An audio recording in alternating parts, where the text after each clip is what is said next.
Hello friends, welcome to Mishti ma'am YouTube channel. आज हम करेंगे MCQs of Chaucer to Shakespeare age. Friends, ये तो आप सबको पता ही है कि चौसर से शेक्सपियर तक की एज के जो भी क्वेश्चंस हैं या चौसर के हैं, शेक्सपियर के हैं, उनमें से हमारे एमसीक्यूज़ जो भी हमारे एग्ज़ाम्स होते हैं काफ़ी आते ही हैं। तो उन सब के एमसीक्यूज़ जो इम्पोर्टेंट है आज हम वही करेंगे। तो let's start. The first question is which of the four chief dialects that flourished in the pre Chaucerian period became the standard English in Chaucer's time. क्या है कि जो प्री चौसेरियन पीरियड की जो चार मेन डायलैक्ट्स थी, dialects में क्षेत्रीय बोली जो वहाँ लैंग्वेज बोली जाती है, उनमें से कौन सी स्टैंडर्ड इंग्लिश बन गई थी चौसर के टाइम में। तो क्या है, द ईस्ट मिडलैंड। कौन सी थी वो? The East Midland. Next question है हमारा, which of the following Chaucer's tales is in prose. Chaucer की प्रोज में लिखी गई टेल्स कौन सी है? तो कौन सी है वो? The Parson's tale. कौन सी है? The Parson's tale. The third question is Chaucer lived through the reign of. Chaucer किन क्षेत्र में रहता था? तो क्या है इसका आंसर? Three Kings. क्या है? Three Kings. जो नेक्स्ट क्वेश्चन है वो इसी से ही रिलेटेड है, थर्ड क्वेश्चन से। देखिए, the poet who was born in the reign of Edward III lived through that of Richard II and died in the reign of Henry IV was।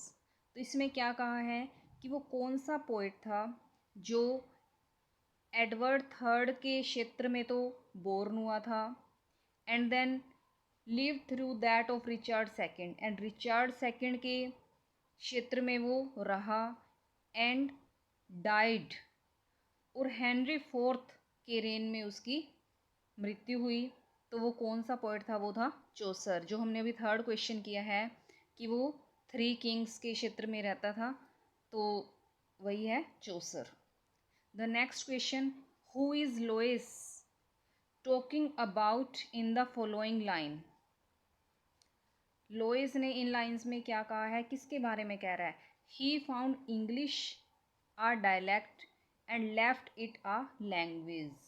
क्या कहा है कि किसने इंग्लिश को एक डायलैक्ट के रूप में लिया और उसे एक लैंग्वेज बना दिया? तो वो कौन थे? चौसर। और ये किसने कहा है स्टेटमेंट? लोइस ने। ठीक है फ्रेंड्स, ये ध्यान रखना है कि ये स्टेटमेंट लोइस ने दी है।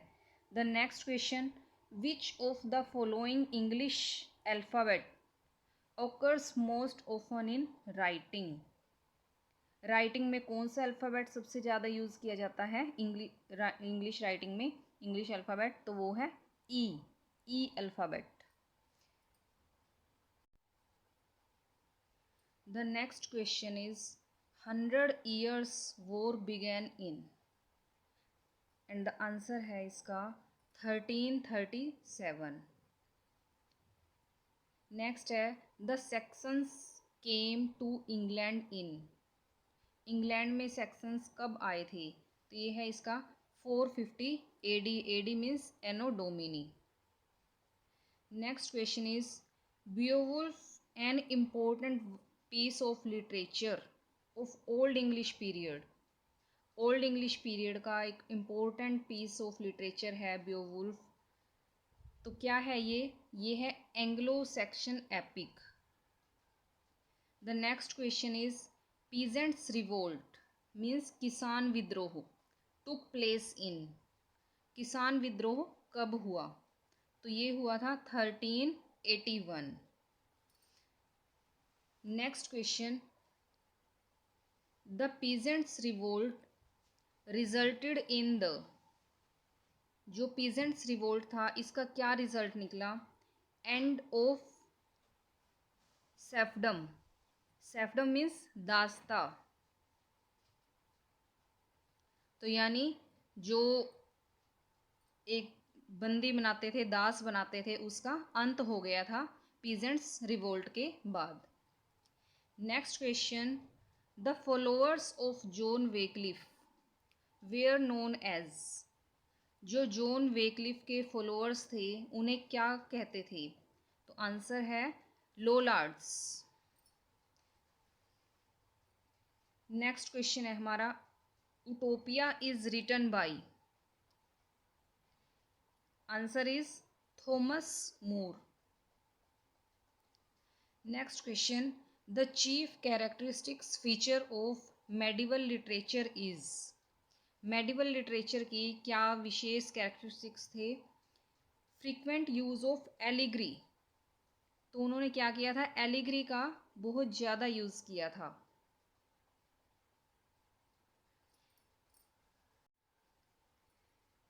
Next question, pierce and Plowman is an allegorical poem and it is written by William Langland. ये बहुत इंपॉर्टेंट पोएम है उनकी, विलियम लैंगलैंड की, और ये एलिग्रिकल पोएम है। नेक्स्ट क्वेश्चन है, Confessio Amantis by John Gower is written in English, जो जॉन गोअर ने कन्फेसो अमेंटिस लिखी है वो इंग्लिश में लिखी है। And then Vox Clamantis is written in, it is written in Latin. तो फ्रेंड्स ये ध्यान रखना है कि Confessio Amantis written in English and Vox Clamantis written in Latin. Next है, Vox Clamantis is largely concern with Wat Tyler's rebellion, तो ये किससे कंसर्न थी? Wat Tyler's rebellion. नेक्स्ट है, who wrote the Parliament of Fowls, किसने लिखी थी ये? तो ये थी जोफ्री चौसर। ये बहुत इंपॉर्टेंट वर्क है जोफ्री चौसर का, the Parliament of Fowls. Next question है, the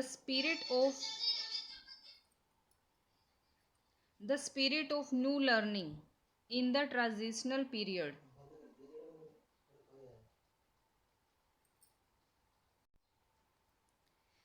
the spirit of new learning in the transitional period from the medieval to the modern was chiefly the influence of, तो जो new learning की spirit थी वो modern, medieval to modern, वो किसकी influence थी? वो थी इटालियन रेनेसा। रेनेसा मीन्स पुनर्जागरण।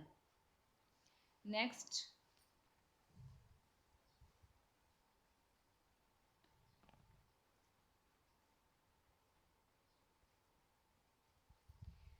there were 3 medieval institutions, which of the following was not one of them? Medieval institutions थे 3, उनमें से कौन सा नहीं था? तो कौन सा नहीं था? स्लेवरी, स्लेवरी इंस्टीट्यूशन नहीं था। शिवेलरी भी था, फ्यूडलिज्म था एंड द चर्च भी था। नेक्स्ट है, the Canterbury Tales depicts a picture gallery of contemporary society of the age, जो कैंटरबरी टेल्स है वो क्या बताती है, क्या दिखाती है? वो उस एज की सोसाइटी के बारे में बताती है। The next question, the spirit of English chivalry and romantic idealism is shown in the tale of, English chivalry means वीरता, शूरवीरता, एंड रोमांटिक आइडियलिज्म कौन सी टेल में दिखाया गया है? वो थी द नाइट।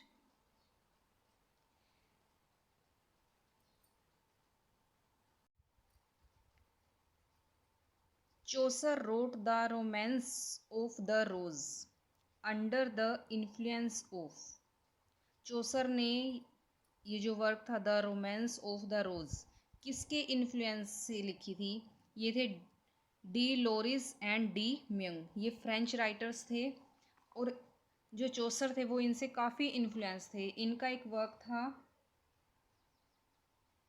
रोमन डी ला रोज, इन दोनों ने लिखा था ये, तो ये उस वर्क से भी ये काफ़ी इन्फ्लुएंस थे। नेक्स्ट क्वेश्चन है, Chaucer makes a clear reference of Petrarch in. तो इस किस में लिखा है इन्होंने ये? क्लार्केस टेल, जो इनकी ये टेल है इसमें इन्होंने पेट्रार्क का साफ साफ रेफरेंस दिया है। नेक्स्ट क्वेश्चन है, who is acknowledged as the morning star of the Reformation. किसे कहा जाता है मॉर्निंग स्टार ऑफ रिफॉर्मेशन? ये थे हमारे वेकलिफ। कौन थे ये? Wycliffe. Who wrote the Bruce, किसने लिखा है ये? John Barbour. नेक्स्ट है, the Bruce records the great deeds of inspirited narrative. तो क्या था ये? Robert Bruce. तो इन्होंने किसके ग्रेट वर्क को लिखा है? ग्रेट डीड्स के बारे में लिखा है रॉबर्ट ब्रूस के बारे में। The first battle of the Wars of roses began in. Wars of roses, तो ये फर्स्ट बैटल कब स्टार्ट हुई थी? ये थी 1455। नेक्स्ट क्वेश्चन है, Chaucer became a page to the Duchess of Clarence at the age of. तो क्या है इसका आंसर? 17।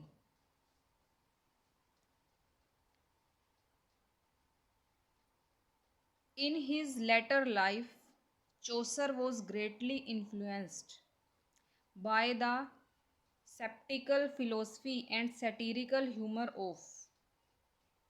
तो वही क्वेश्चन है जो हमने अभी रिपीट किया है कि किससे इन्फ्लुएंस थे वो? De Lorris and de Meun से। तो यही है इसमें भी, वो सैटिरिकल ह्यूमर और फिलोसफी कहाँ से वो इन्होंने ली चोसर ने? तो वो ली थी म्यूंग से।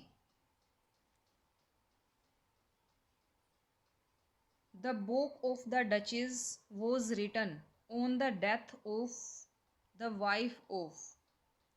जो ये वर्क है the book of the duchess was written, किसकी वाइफ की डेथ पर लिखा गया है? ये है John of Gaunt. Next question है, Piers Plowman a vision is a long poem of about dash lines. ये है 15,000। जो ये पोएम है काफ़ी लॉन्ग है और ये लिखी हुई है विलियम लैंगलैंड की, और इसमें 15,000 लाइन्स हैं। Next, the child king who ascended the throne in England in 1377 was. तो कौन से थे वो किंग? चाइल्ड किंग थे वो थे Richard second. Who is the odd man out in the following. तो ओड मैन कौन है इसमें? मार्लो, चोसर, गोअर, मैनविल, ये सभी एक ही एज के हैं। जो मार्लो है वो अनदर एज का है। नेक्स्ट है, Troilus and Criseyde is partly based on Filostrato written by. Filostrato, ये एक पोयम है बोकैशियो की, बहुत ही फेमस पोयम है ये, बोकैशियो ने राइट की है। तो जो ये वर्क है ट्रोइलस एंड क्रेसिडे, ये इसी पर बेस है। नेक्स्ट क्वेश्चन है, which of the following works of Chaucer bears close resemblance to Dante's Divine Comedy. कौन सा वर्क है चोसर का जो दांते की डिवाइन कॉमेडी से मैच करता है? तो वो है the House of Fame. Next question है, the Black Death that swept over England in 1348 is another name for. जो ब्लैक डेथ है वो उसका दूसरा नाम क्या है? The Great plague.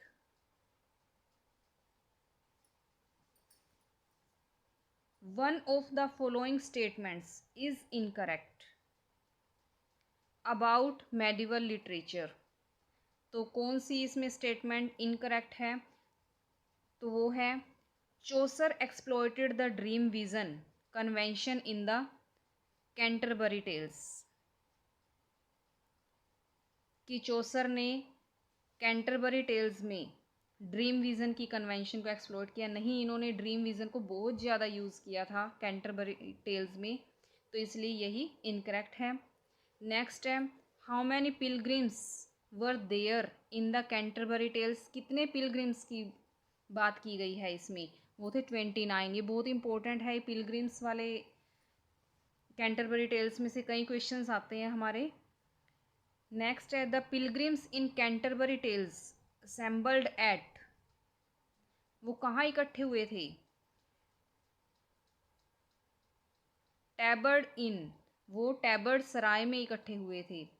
Next the pilgrims in the Canterbury Tales were welcomed by a very jolly host named, जो इसमें जोली होस्ट थे कैंटरबरी टेल्स में जिन्होंने पिलग्रिम्स का वेलकम किया था, तो वो कौन थे, हैरी बेली, कौन थे वो, Harry Bailey.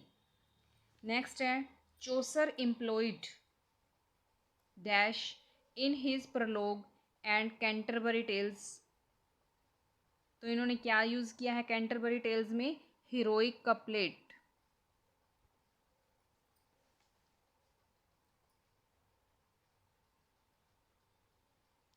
चोसर effectively used rhyme royal in Troilus and Criseyde and arranged in stanzas consisting 10 syllabic lines and having, तो इन्होंने क्या यूज़ किया था इसमें, 7 लाइन्स इन ईच स्टेंजा। जो रीमा रोयल में क्या यूज़ किया है इन्होंने, 7 lines in each stanza. Next है the Legend of Good Women by Chaucer was written on the Queen of Bohemian, जो इन्होंने the Legend of Good Women लिखी है चोसर ने, तो वो कौन सी क्वीन के बारे में है, the Queen of Bohemian. Next है the pilgrims in the Canterbury Tales were bound to visit the shrine of, तो उन्हें किसकी विजिट करनी थी, कौन सी श्राइन की, Thomas a Beckett.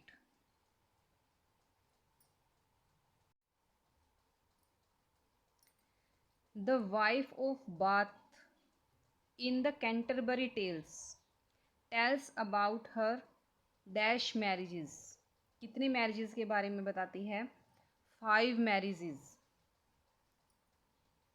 चोसर्स physician in the Doctor of Physic, जो इनका वर्क है Doctor of Physic, was heavily depending upon astrology, किस पर डिपेंड करता है, एस्ट्रोलॉजी।